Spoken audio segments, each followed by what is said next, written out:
Good morning from Wisconsin, and depending upon where you are with one of our participants, that would be London. Good day.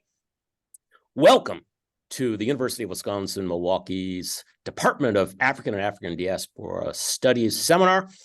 We are so delighted to have you join us for this important event on the Reconfiguring Global Order, focusing on September 20th summit in India, but of course, not limited to that. As always, there is a long-standing context which informs and shapes current events, and we are really fortunate to have three persons who have been giving much thought, quality thought, to these issues for decades, with the exception of Radhika, who is young and charming and only has been doing it briefly, but nonetheless with great depth.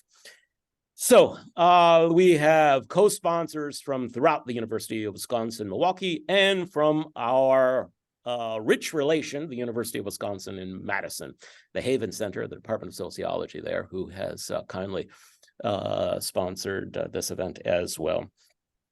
So we will be having some short presentations followed by some engagement with our speakers, and I will list them in the order that they will be presenting. First is Professor Radhika Desai from the Department of Political Studies at the University of Manitoba. Many of you might know her from the webinars that she has been hosting and organizing over the past few years since COVID, especially on issues related to global political economy broadly, but focusing on very specific locations as well within that larger context. We also have with us Alfredo Saad-Filho, who I first had the pleasure of meeting in Riga, Latvia of all places, in 2009. Following the 2008 crisis, we were brought in to discuss the austerity measures which were imposed there, which would end up being among the most brutal or severe in the world, seeing that country's contraction of GDP as a percentage being the largest in the world. A terrible situation, but Alfredo and I nonetheless had a really great dinner with a Brazilian friend of ours who hosted the event, and it was a nice way to ride out the beginnings of that crisis. He is at King's College in London, and he has several other affiliations, which you can see on our promotional flyer. And certainly not least, but last in our order of speakers is the august Professor Patrick Manning, who has been central to circles that really brought forth the world history movement, or at least that gave it its second wind after those first efforts at the University of Chicago with people like William McNeill and others. Patrick, in the 1990s, developed his program at Northeastern University, brought in people like Andre Gunder Frank and others as fellows, and generated a lot of quality work, and then ended up at the tail end of his career at the University of Pittsburgh. He also was the president of the Association of, the American Historical Association. When he got that post, I actually wanted to get him a Zill limo to give him some appropriate transportation that was commensurate with his new office, but I was unable to do that. Well, I am professor here at the University of Wisconsin-Milwaukee, and I've been here for about 10 years and have this joint appointment in global studies and course in African diaspora studies. So I just want us to take note that, in terms of reconfiguring global orders, I mean, this is something, of course, that we have been seeing for a long time. We can go back much further than, say, the Eurasian and Afro-Eurasian world orders that we saw that Janet Abu-Lughod and Andre Gunder Frank and others were beginning to write about in the 1980s and 1990s. And of course, we saw the work of people like Giovanni Arrighi, who gave us some sense of how capitalist world orders centered in West Europe were organized, both in terms of alternating patterns of land and sea empires, and then the life cycles that they had ending in financialization. Other historians, of course, have looked at the 19th century as a period in which there was relatively little conflict within Europe, but of course, violence was exported in terms of efforts to bring the rest of the world under the imperial domain of those European colonial powers. And then, of course, we have the great world wars at the beginning of the 20th century, the creation of a kind of Westphalian system of sorts for the global North during the Cold War with the Bretton Woods system, the emergence, of course, of the Soviet Union and various communist contender states to confront that order, a system of revolutions, which ultimately, of course, saw their demise. And then a neoliberal order, which reached its peak in the 1990s, really tripped in 2008 with the financial crisis, and really never has found its footing again, with perhaps the European Union being the biggest loser since 2008. You know, a bloc which in 2008 had a GDP that was actually larger than the United States's and now is trillions of euros smaller than the US and has not grown at all since 2008, while the United States' GDP has risen by $11 trillion, which of course doesn't mean real manufactured goods, but just in terms of how we measure value. So that's enough from me. Let's turn things over to Radhika. Radhika, please. Sure. Thanks very much. First of all, thank you to Jeffrey and all your colleagues for inviting us. And it's really great pleasure to be here with old friends like you and Alfredo and meet new ones like Patrick. So let's get going. You asked us to sort of pin our thoughts on the G20 Summit. And I would say that, obviously the G20 is, the G20 Summit is just one of a whole series of summits in the course of which you could see the signs of the birthing of a new world order. The G20 Summit itself was rather complicated in the sense that, on the one hand, the United States failed to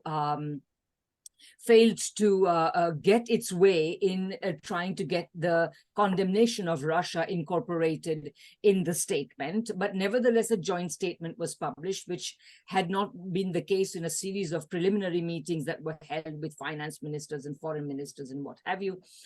So that was interesting that the United States kind of lost, and that is a kind of blow in favor of multipolarity. But on the other hand, China and Russia actually did not attend, which then also meant that there were important fissures being opened up in this broader alliance, which recently the Russians have started calling the world majority, which I think is a rather felicitous term. So, and I feel that whatever happened in the G20, what has happened in various other summits, the BRICS summits, various the G7 summit, NATO meetings, etc., all of this needs to be put in a larger context of a longer historical understanding. And by historical understanding, by the way, I don't mean the sort of very long-term history, which some of which you mentioned, which certainly I am not capable of doing. But what I've tried to do in my recent work is try to put or try to articulate an understanding of multipolarity, which can make all of this understandable, including many of its complexities. So I proposed in a 2013 book called Geopolitical Economy After US Hegemony, Globalization and Empire, I proposed a fresh way of looking at the motor, the dynamic of specifically capitalist international relations. So by that, I would mean roughly the international relations of the last couple of 100 years, maybe, yeah, but not much more than that. And more recently, I've published Capitalism, Coronavirus and War, a Geopolitical Economy, in which I both updated that analysis, but also focused on trying to understand the complex crisis in which the world has been thrown since the onset of the COVID crisis, and then the war, the proxy war that the US, essentially the US-led West, is waging against Russia via Ukraine. So this approach, I want to talk about this approach and then bring it back to the present day. So basically, it's a Marxist approach.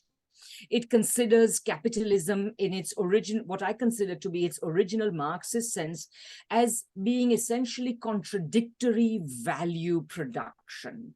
And this approach, therefore, also inevitably ends up being a critique of much of what passes for Marxist economics, because I feel that they ignore both the value production and the contradictions of capitalism in their analysis.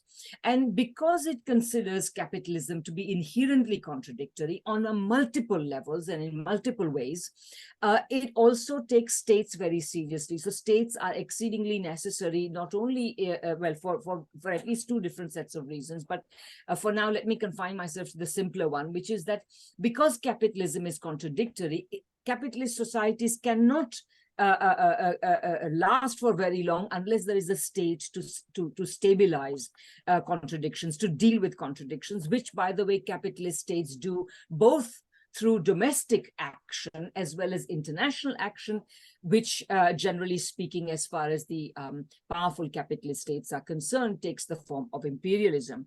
So as a consequence, and that of course is another aspect of state action, which is imperialism, and then of course the state action that is necessary to resist imperialism. So in line with this, therefore, I have proposed that we should conceive of the motor of international relations of the capitalist world as consists, which, by the way, Marx refers to the relations of producing nations in some passages which I feel powerfully anticipate the ideas of geopolitical economy as I've presented them. This motor is what Trotsky called uneven and combined development, but which we can also see very simply as the dialectic of imperialism and anti-imperialist resistance. This is the motor that has moved forward capitalist international relations for the last couple of centuries at least. So in this sense, then imperialism is understood in the Marxist sense as arising out of the contradictions of capitalism. And as another consequence of this approach is to see the cosmopolitan ideologies which have been so dominant in recent years. I'm thinking of 19th century free trade, and in the 20th century ideas such as US hegemony, globalization, etc., in which basically in globalization or free trade ideas, no state matters. The world is a seamless whole, single economy, and in US hegemony, only one state matters, which then weaves the world into a seamless whole, in which the existence of a number of nation states don't matter. And this is the ideological tendency against which, of course, geopolitical economy would is pitted against. In this dialectic then of imperialism and anti-imperialism, another aspect of my argument, which now brings us to the notion of multipolarity and the birth of a new order, is that in the long run, particularly after imperialism had peaked in 1914, you have seen the long run decline of imperialism. It's not as fast as you or I would like it, but it has been in decline since then. And this has been a result of the fact that the world had already become multipolar in the late 19th century, and since then it has continued to become multipolar. We're more multipolar, that is to say that productive capacity has spread around the world, not because of markets, not because of the spread of something called capitalism, but precisely as a result of the fact that the dynamics of imperialism have been opposed by efforts at combined development, first by the first challengers to Britain's industrial dominance, such as Germany or the United States or Japan, and then later on, also taking socialist forms with the development of the Soviet Union, the present-day development of China, and to a lesser extent, of course, the development of the other BRICS. Now, in this longer story I'm telling, there is also embedded a story of US hegemony, which is revealed as, in my narrative, as not a theory, but rather a discourse which tries to give theoretical dignity to a vain ambition which US policymakers have been pursuing since the early 20th century, which was essentially to emulate British-style dominance, which they could see waning themselves. That is to say, to see the United States replaced as they put it at the time, the managing segment of the world economy already in the early 20th century. And it is the United States' misfortune to have got its chance at becoming the leader of the capitalist world at a time when imperialism had already entered its long decline. And so the US, and of course the US was also trying to emulate this dominance in a context where circumstances had changed so much as to make it impossible. So surprising as it may sound to some people here, my argument has always been that the US attempts at hegemony essentially have never succeeded. What the world has suffered from, however, is the repeated attempts of US elites and US state to try to achieve this vain ambition. In the long run, imperialism has waned because the logic of combined development of anti-imperialism has prevailed over imperialism. In addition to these main points, which are already there in geopolitical economy, in Capitalism, Coronavirus, and War, I became much clearer, with a decade intervening between the two books. I became much clearer about another really important aspect, which is that if you take Marx and Engels seriously, I mean, Marx had argued already in Capital Volume 3 that the monopoly phase of capitalism had kind of, was already being reached, and certainly by the early 20th century, it had been reached, as we know.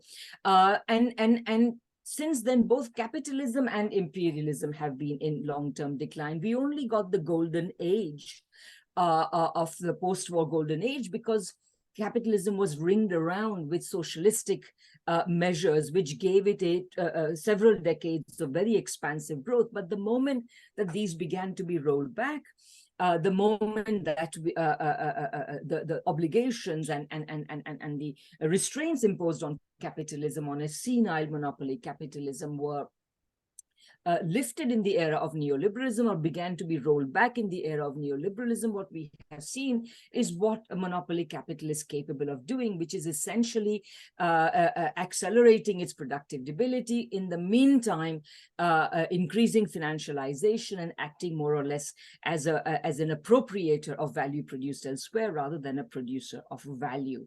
So this has essentially then accelerated the trend towards multipolarity, and this strength, and now here I come to some of the complications, and I will conclude in a few minutes, I hope.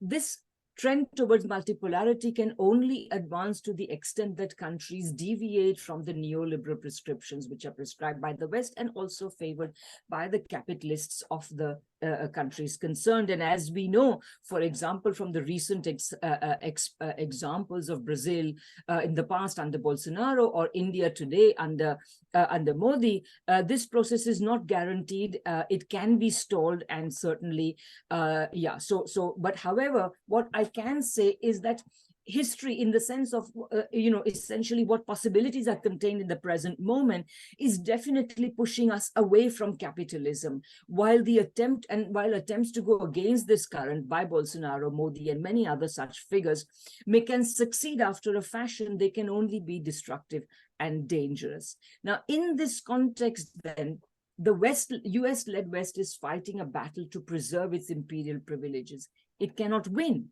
but it can cause a lot of destruction by continuing to fight for it. So, so the fact that it cannot win, therefore, is cold comfort to most of us. Indeed, in the multiplying crisis of our time, which, we have seen the pandemic, the Ukraine conflict, now the Israel-Gaza conflict, etc. In all of this, what we see is that thanks to its decaying capitalism and loosening imperial hold over world developments, the US-led West is acting increasingly dangerously, recklessly, and desperately, and is endangering the world in at least one of two ways, possibly both. One is, of course, that it is directly increasing the possibility of immediate planetary destruction through nuclear war, or it is ensuring the slow death of the planet amid the ecological emergency of climate warming, pollution, and biodiversity loss, because the kind of international agreements that will be necessary to contain this emergency, to stall it, is simply being made impossible in the present circumstances. So, as I put it in one of my earlier interventions at the 4-day Valdai conference, at which I recently attended, there is a very big danger that essentially the crisis of one part of the world, essentially the imperialist West, is endangering the rest of the world. And the absence of a serious left presence in it is making this danger even greater, because when the crisis moment of the existing tendencies reaches a peak, there is not going to be a left around to pick up the pieces. And that, I feel, is really a very dangerous thing for the world. So with that, I will end. Thank you. Well, thank you, Radhika, for that wide-ranging and rather penetrating analysis of our present moment. Let's turn things over to Alfredo. I should, of course, have said at the outset that participants will have an opportunity to ask questions through both the chat function or directly to the speakers after the event if they so choose. So avail yourself of those options if you like. Alfredo, please. Thank you, Jeff. It's a real pleasure to be here. Thanks for the invitation. So what I'm going to do is to focus on the case of Brazil, while bearing in mind the warnings that Radhika has just expressed about the dangers that we are experiencing at the moment, and we can come back to this later on. Now, Brazil is the 5th largest country in the world by area, the 7th by population, around the 10th by nominal GDP, perhaps 8th or 9th by PPP. And together with South Africa, Brazil is the only of the old BRICS countries that has no conflict with its neighbors. And of the incomers, only Argentina can claim that distinction too. Now, Brazil was one of the fastest growing economies in the world between 1930 and 1980. But since then, the country has stagnated. It has been locked in a stagnation trap that's caused by a fragile balance of payments and by mainstream economic policies.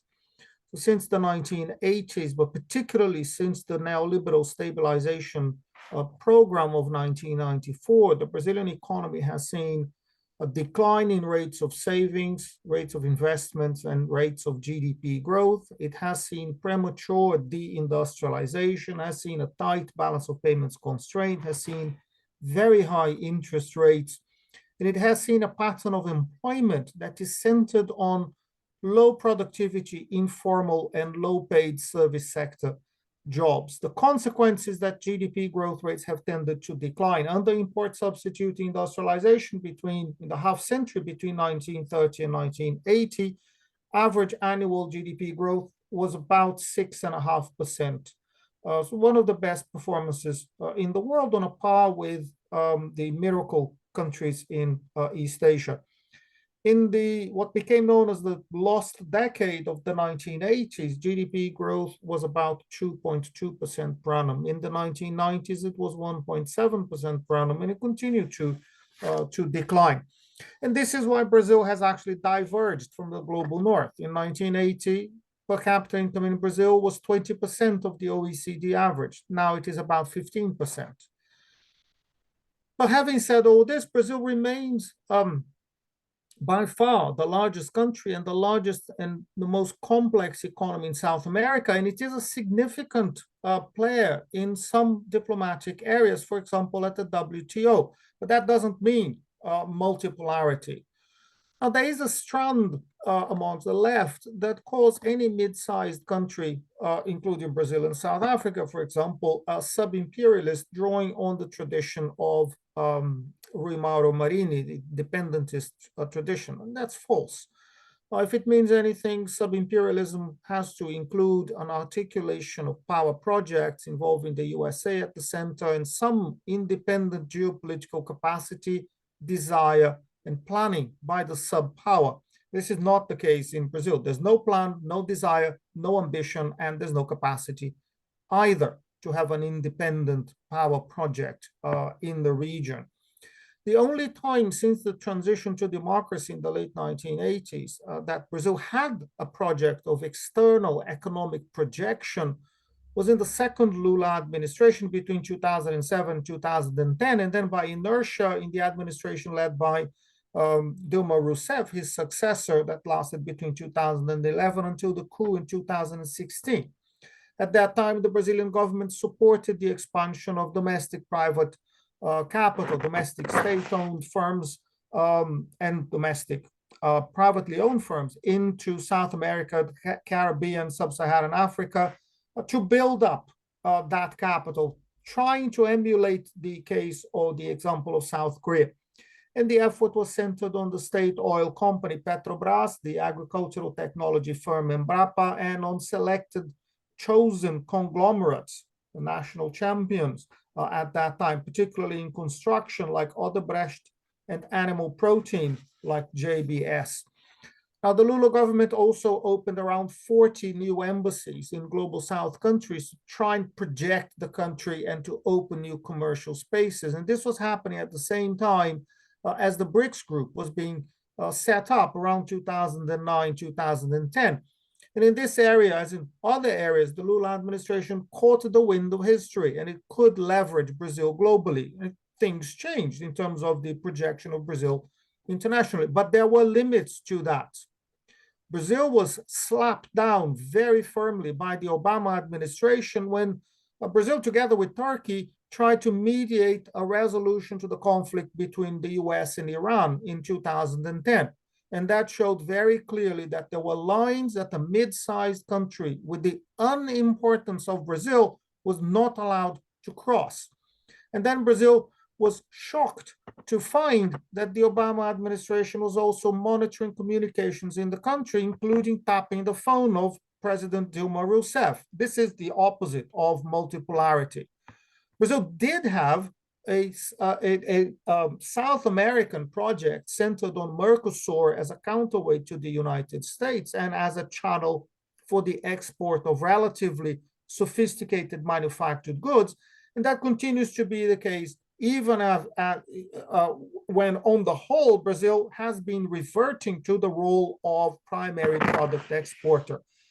And these projects went against the previous complete subservience to the United States, but this was not an aggressive project. It was a project of resistance to some extent. Not even the relations between Brazil and Paraguay that involved the renegotiation of the agreement on the Itaipu hydroelectric dam that is on the border of the two countries, or the relations between Brazil and Bolivia involving concessions to explore gas in Bolivia. Even that could not be seen as cases of sub-imperialism. Capitalist profitability, yes, but predatory and domineering behavior, I don't think so, not really. The only time, actually, when Brazil could have been accused of sub-imperialist intent was after the coup, and it was geopolitical and not economic. During the administration of Jair Bolsonaro, US President Trump requested Brazil's support to overthrow the government of Venezuela. Bolsonaro was very enthusiastic about that, and he considered a ground invasion in support of US operations that would be on the Caribbean side. That move was stopped by Russia, but mainly it was blocked by the Brazilian armed forces themselves that told President Bolsonaro in no uncertain terms that they would not do that. They would not attack Venezuela because this was way beyond their capacity, and they would probably get a spanking from the Venezuelan armed forces. So Bolsonaro retreated, Trump retreated, and Maduro is still there. So in the G20, Brazil is now focused on the construction of multipolarity. In the third administration led by President Lula, the country appointed the now president of the New Development Bank, former President Dilma Rousseff. The New Development Bank is the BRICS bank. Brazil did not quite support, but it didn't veto either China's initiative to expand the BRICS. But any attempt by Brazil to project its power abroad was and continues to be hampered by three fundamental limitations. The first is the overwhelming presence of the United States as the dominant power in the hemisphere, and the US still takes very seriously the Monroe Doctrine of 1823, that no European power has anything to do in the Americas. The US dominates everything there. And this external economic, political, and military domination is mirrored inside Brazil by cultural domination by the United States, particularly for the upper classes and for the increasingly powerful religious right, Protestant right. And the US is seen then as an example to be copied in every way, including music and cinema and private property and gun ownership and the lack of a decent health system. It's not just that Brazil cannot challenge US power, it's that it doesn't want to try. And the majority of the population, perhaps, doesn't want to upset the status quo. And a lot of people want more of it. The second limitation is the paralysis of the Brazilian economy that does not give the local bourgeoisie or the state the strength, the optimism, the dynamism, or the capacity to expand abroad aggressively or to implement any form of hegemonic project within South America or more widely. Brazilian diplomacy is professional and moves softly, and sometimes it has to push domestic capital to expand instead of capital pushing its own supposed executive committee to adopt the policies most advantageous to itself. This is not a case of sub-imperialism. There is at most an aspiration at the moment of multipolarity, but this is a political decision. It was not the case under Bolsonaro. It's not a vocation of the local bourgeoisie. Third limitation is the complexity of the global challenges at the moment. Lula expressed very good opinions, in my view, about the conflict in the Ukraine, and he was immediately slapped down and ostracized by the global north. No one is interested in Brazil as a mediator for anything outside of South America, and there are no conflicts to mediate in South America anyway. So Brazilian diplomacy is not particularly bold. When it tries to be bold, it is blocked externally. So besides, even Brazilian diplomacy, not to speak of the Brazilian state, they are very deeply divided with the damage that was inflicted by the coup against President Rousseff and by the administration led by Jair Bolsonaro still very much there. I'll finish by saying that, in my view, from a Brazilian perspective, as far as I can see, this slow crawl towards multipolarity is a good thing, and it will be good if it manages to break the US-Israel stranglehold on the global system, but Brazil under Lula will have very limited ambitions.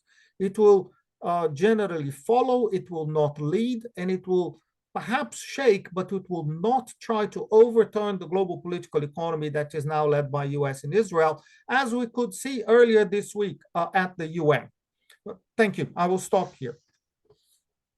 Thank you very much, Alfredo. So we'll look forward to engaging each other after Patrick's presentation.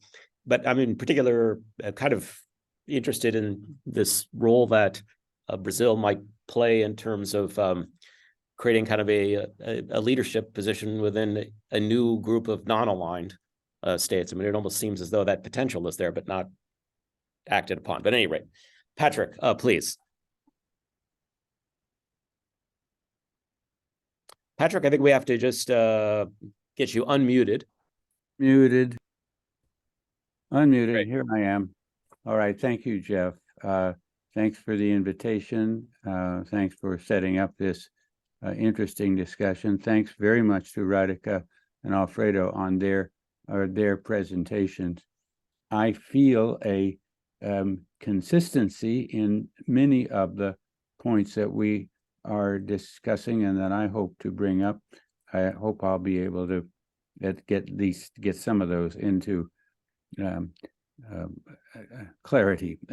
Now, my work has been on world history broadly, and I've been working recently on a vision of world history that combines biological and social history over the really long term. But it needs to come up to the present, and so the comments that I'll make here are done not so much out of detailed study of the present, but of this type of ideas one comes up with in looking at world history over a long period of time. So for the G20, in the discussions about it, we can ask, is it primarily to be thought of as a political structure or as an economic structure? And it was set up as an economic grouping, and then has taken on a lot of political struggle right up to the present. So just a bit of narrative. I'm simply getting my facts straight, but it may be helpful for the general audience. That the G20 was formed in 1999, but it was formed by the G7, and it was formed in the aftermath of the Asian financial crisis and the Latin American financial crisis of the mid-1990s. And so that the G7, which thought for a few years that it controlled everything after the decline of the Soviet Union and their creation of the World Trade Organization, found that it needed to create more allies in the rest of the world, and added another 13 countries to the initial list of 7, plus the European Union. BRICS formed immediately after the 2008 financial crash, the Lehman Brothers one, and a second failure of the economic leaders of the world to come up with any reforms at all. And so 5 of the countries, Brazil, Russia, India, China, and then a year later, South Africa, formed themselves as a subgroup. And then that left other countries, Argentina, Australia, Indonesia, Mexico, Saudi Arabia, South Korea, Turkey, which were in G20, but not in G7. And that set up a tripartite structure, which has grown in interesting ways. And really, my principal argument is that the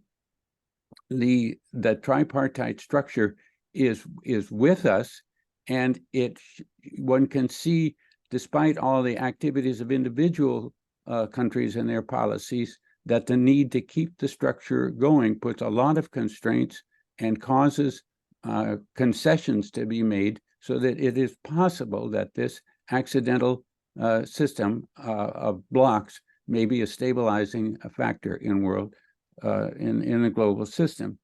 The African Union was formed in 2002, so after G20, and was largely neglected on the world scene. South Africa gained strength by its addition to BRICS, but not to G20. But in just the last year or so, G20 and BRICS have been fighting over the African Union. So BRICS slowly just met every year. In 2015, there was a proposal from India for the creation of what became the new development bank, an additional development bank, so that BRICS would be not just a policy group, but would be loaning money around the world, and loaning it not just in dollars, but in the currencies of the BRICS unit members. Nothing was actually done from implementing it except to set up a headquarters in Shanghai until 2023, when the bank announced its plans, and may by now have actually made the plans, to loan out $10 billion in several specific loans. There are loans not to countries, but to projects. The head of the bank is Dilma Rousseff, and she's qualified for this position as an economist and former head of state. And we will see where the bank goes. The BRICS expanded its membership. As Alfredo made clear, this is a specifically Chinese project to expand the membership of BRICS. But the groups that were added provide an interesting array. It's Argentina is new, Saudi Arabia is new, Egypt, Ethiopia, Iran, and United Arab Emirates. It's a strange political mixture, and BRICS overall is a strange political mixture. What's remarkable is that so far there has evolved a BRICS policy, an effort to make a standard sort of agreement. The 3 groups have met during this year. In May, the G7 met. their statement emphasized more than anything else a military victory over Russia in Ukraine. They briefly mentioned, or they had a long document, but they didn't have much to say on anything except that point. In August, the BRICS meeting took place. It highlighted the New Development Bank. It emphasized that the Ukraine conflict should be resolved peacefully and through United Nations processes. The September meeting of the G20 in India ended up with a overall well, I want to go back to BRICS a moment. The BRICS statement was clearly the most well thought out, best written of the three policy main. So there's an audience of potential members that they're writing to. But it's in September, the G20 admitted the African Union as a member. So Modi made a big deal as if this was his immediate and personal decision. Actually, the previous December, Biden had made a public invitation to bring the African Union into G20. But another important step was that in August, Lula spoke up positively about bringing Africa into the G20. The African Union is just off by itself in the G20. It's not like the EU, which is a part of an integral part of the G7 group, right? So the Africans are still trying to figure out their position. Africa has a new chair of the African Union. It's Azali Assoumani. He's from Comoro Islands, a tiny country, but he campaigned for the job. He got the job, and he has led in, for instance, well, actually once he took place, there was an African Union delegation to Ukraine to try to offer the sort of suggestions for mediating the war there that Alfredo mentioned as in the Brazilian effort before. And I assume the African effort was treated just as badly by the great powers. But the African Union is figuring out a way to participate in this larger unit. So what I want to emphasize, though, is I'll see if I can come up with a few examples of the interplay amongst the different groups participating in G20. How am I doing on time? Yeah. We got about 5 minutes, Pat. Okay. Prime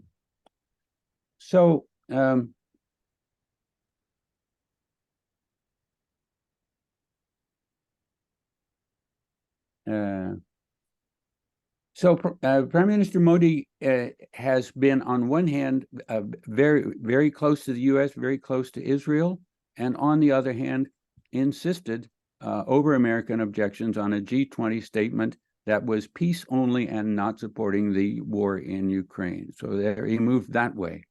When the Hamas attack in Israel opened up, Modi immediately sent a note out of full support for Israel.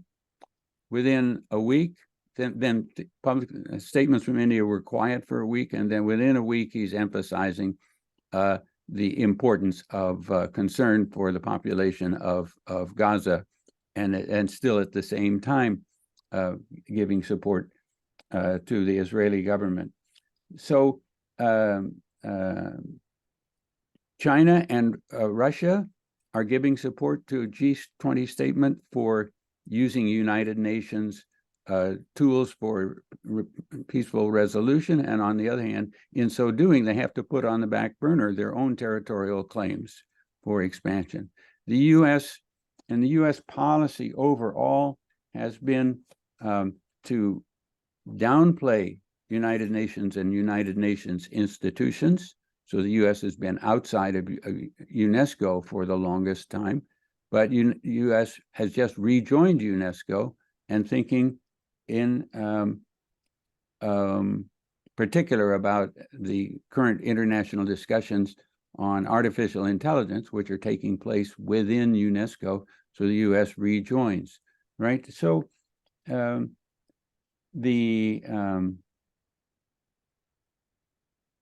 yeah, there's the rail corridor. So India is very interested in the idea of a lot of American money to link up India, the Gulf, Israel, Europe,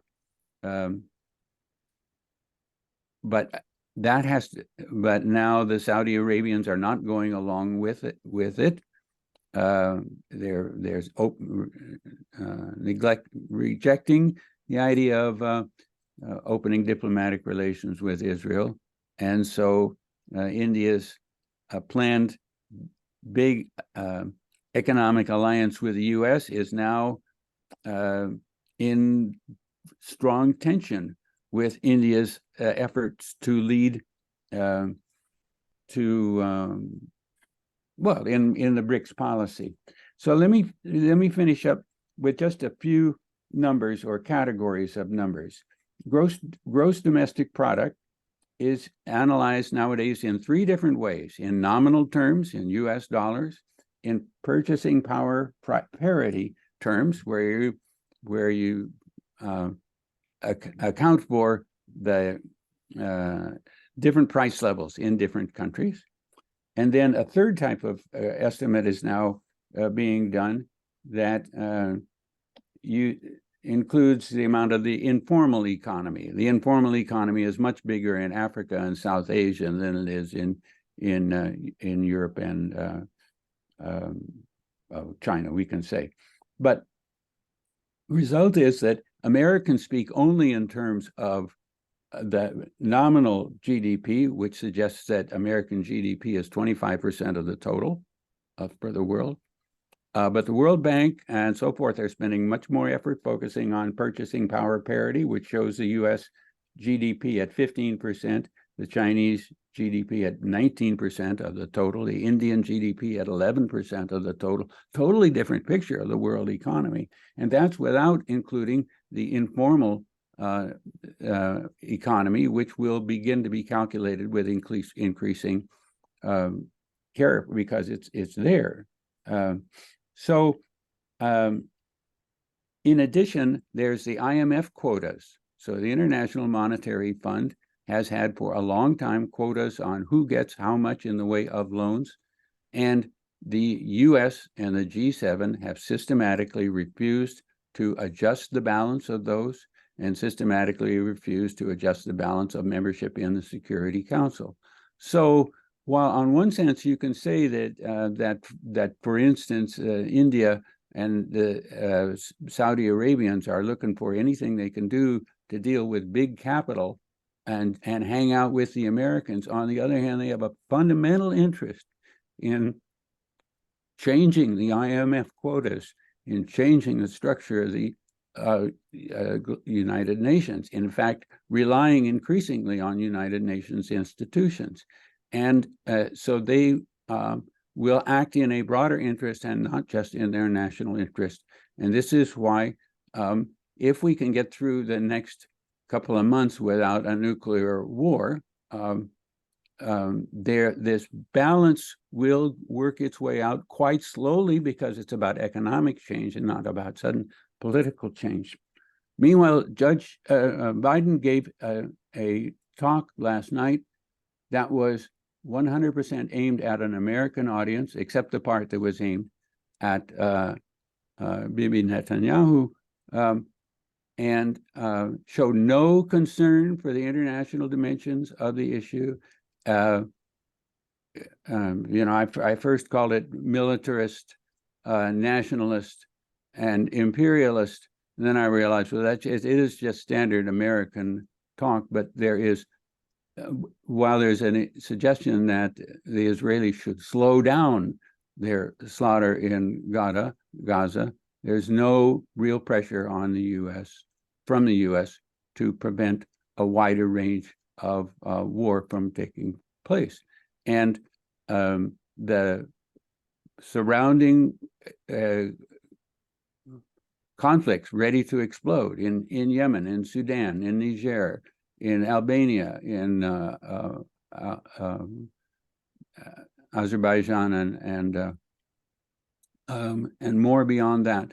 Any one of them can take off, and the war can become truly global, and then we just have to do totally different calculations if we survive. Thank you. Thank you so much, Pat, and especially in terms of bringing us right to the present dimensions of the global crisis and perhaps the directions that it may go. I just returned last month from Belgrade, and of course I saw a reminder of that as I was exiting Nikola Tesla Airport for the city, and right over this large bridge, one sees a sign that says Kosovo is Serbian. So we unfortunately have many of these conflicts around the world. But what I would like to do at this time is just to provide each of you with 5 minutes to tender any additional insights that you wish, especially as they may pertain to the comments of our other presenters. They may or may not, depending upon your preference. And then we'll see if there's any Q&A afterwards. But let's start with you, Radhika. Again, trying to limit it to 5 minutes if we can. And then Radhika will need to unmute. Yeah, so let me just start by saying that I learned an enormous amount from both Alfredo and Patrick's remarks, and also your opening remarks, Jeffrey. So I guess in no particular order, I will just respond. I think there's a lot of synergies between what all of us are saying, and I just want to bring some of them out.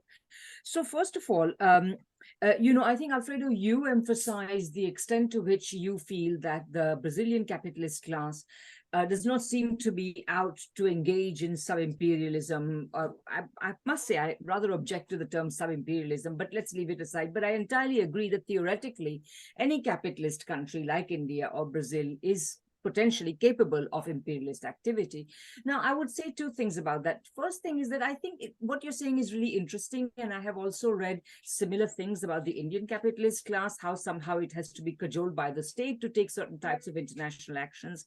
And I feel that what this shows us is that I think we need to examine, it'll be a really interesting research project to try to examine the bourgeoisies, the capitalist classes of countries like Brazil or India, or for that matter, Russia, all countries that are capitalist, in trying to understand really what makes them tick in terms of their foreign policy impulses. So that's the first point.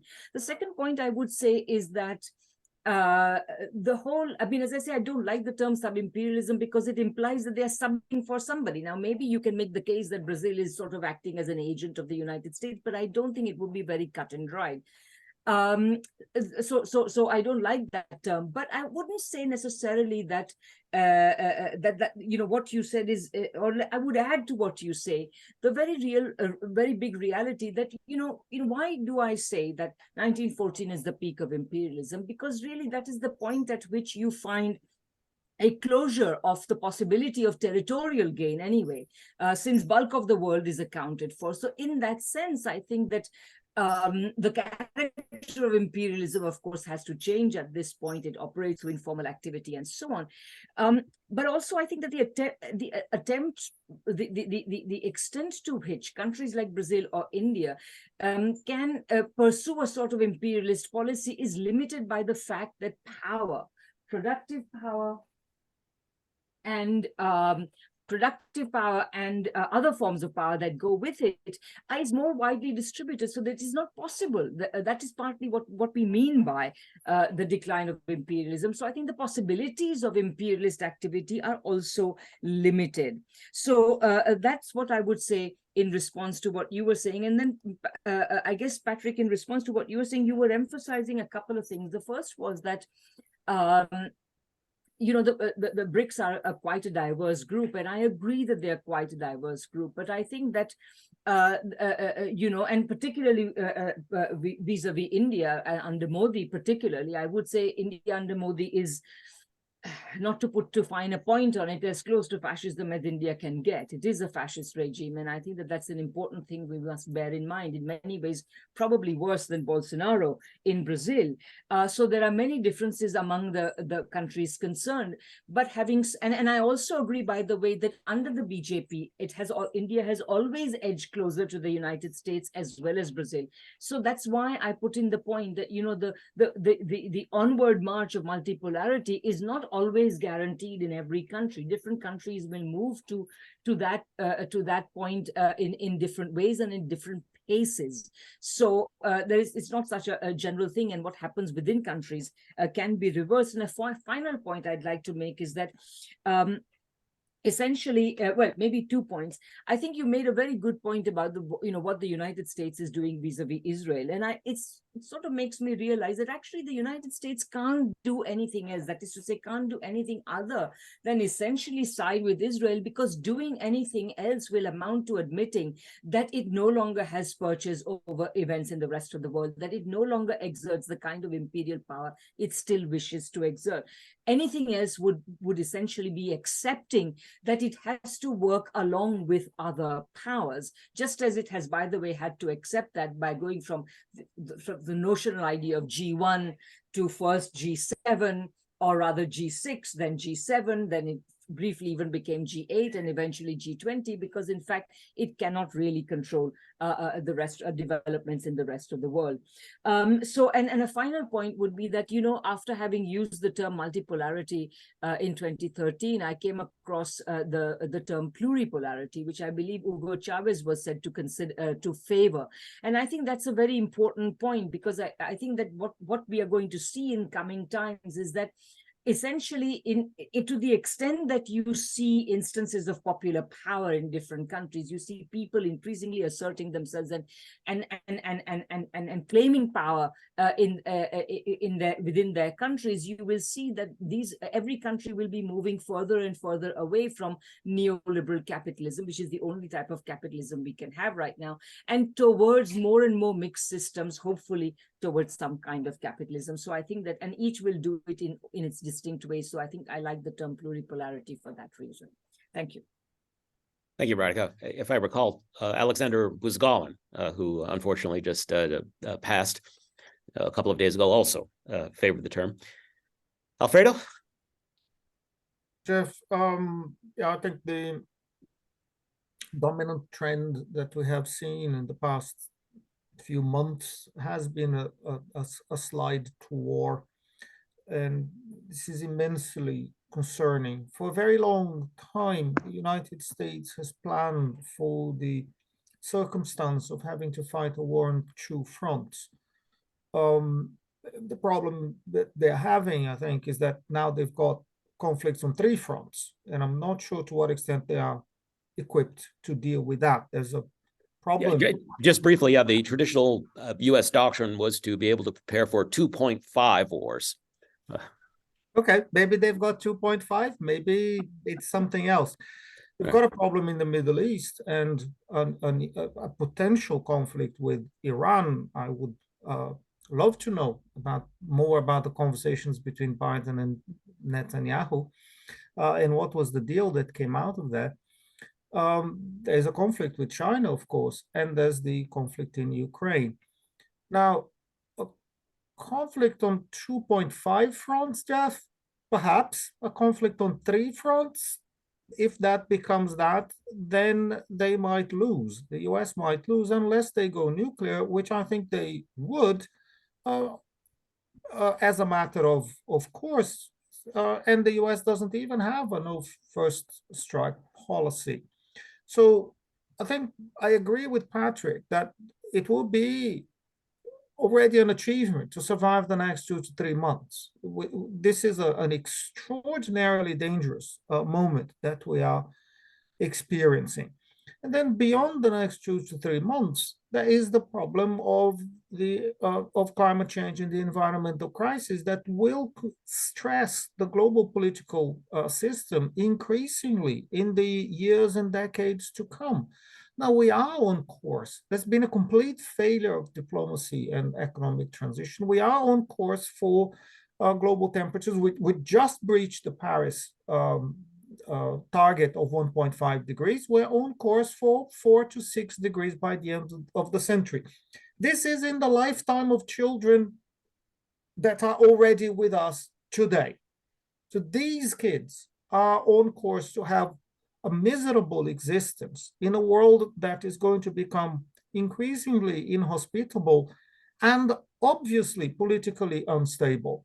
Unstable because of climate change and unstable because of the relative decline of US power. And a declining global power tends to be extremely dangerous, as we have seen in the past. This conflict between declining and rising powers is amazingly or incredibly destabilizing. So multipolarity at this point in time, in my view, would be a good thing, because it will help to contain the aggression coming from the United States as a declining power and as a power that has a tradition of meddling all around the world, a power that has a tendency and will have a tendency to become increasingly aggressive as it declines. So a block of countries to set limits to that aggressiveness would be a very good thing. And it's probably the most important problem for the rest of the world at this juncture. At this moment in time, this counterweight is the BRICS Plus group. This is the reality that we have got. So it needs, in my view, to be supported. It should be supported, and it should be promoted, and it should be strengthened. And this is not an ideal situation, but it is the situation that we've got, and it's the most viable counterweight to a highly aggressive declining power in the form of the United States. Thank you. Thanks, Alfredo. And of course, this brings to mind the Thucydides trap, which of course was much referenced in recent years. And it strikes me that China has now escaped twice from the US's attention. One was during the Iraq War, which diverted its attention there off of China, and now again with the Russia-Ukraine war and the current conflict with Israel and Palestine. Patrick, please. Thank you, Jeff. Am I on? Yes. Very good. All right. Well, thanks to Radhika and Alfredo and to you, Jeff, for comments on the diversity in BRICS and Indian approach to fascism. Here, one thing I noticed is that Radhika, analyzing it in terms of multipolarity, rather than just doing national analyses of one country after another, gives a different answer. And so much of the sort of standard media approach is just to deal with each country and its own policy and set them up struggling with one another. But to see the complexity of the dilemmas that India and China and Brazil and the African Union have gives you new insights. Radhika also underscored the importance of the possibilities that the U.S. might have to admit to the end of its hegemony and the wave of complications that would shift through the U.S. and its relations with all other places. And at the time when the Republican Party can't even govern the way it's supposed to be governing, so that Biden, though he's promised to send, $14 billion in military to aid to Israel and $100 million, so less than 1% that amount in humanitarian aid, but will either of those get through Congress? On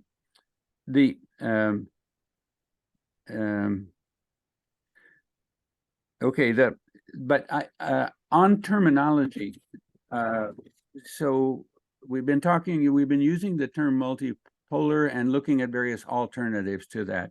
and I believe there is an active discourse on this, and that we should articulate it and pay attention. First of all, there's the inherited phrase of Western leadership, which is used all the time. So that is the G7 approach.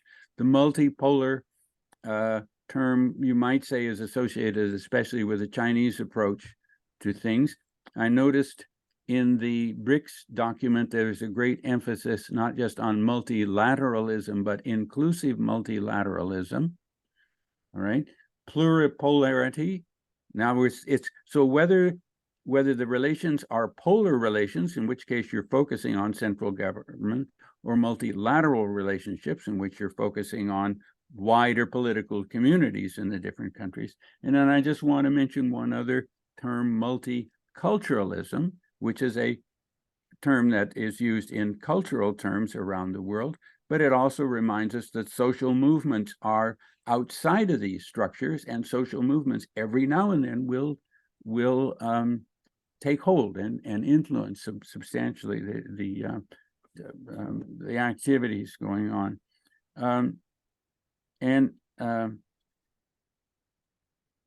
So how many wars for the U.S.? Biden did say we can pay for 2 wars, right? So that's certainly a promise. On climate, I want to mention the change in African population. African population is growing, continues to grow rapidly, will grow rapidly.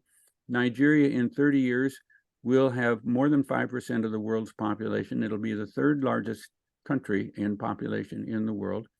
And but then those in a country that's 1/10 the size of the United States, right?